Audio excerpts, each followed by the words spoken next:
Yeah, welcome back to the channel. In this video, I'm going to walk you through an easy step-by-step guide on how to send money from Paysafe card to Revolut. Make sure you watch the video to the very end so you don't make any mistake, and also hit the subscribe button because it helps me out. So to get started with the guide on how to send money, there's no direct option for you to send money from Paysafe card to Revolut, but I'm going to give you a simple workaround to do that.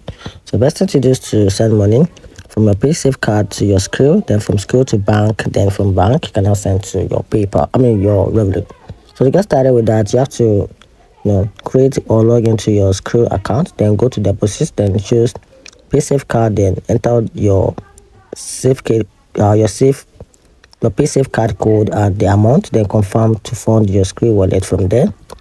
So the next step today is to withdraw from Skrill to bank account. So in Skrill, go to wallet, select bank account, then enter your bank details and must be the same with the one you link to your Revolut.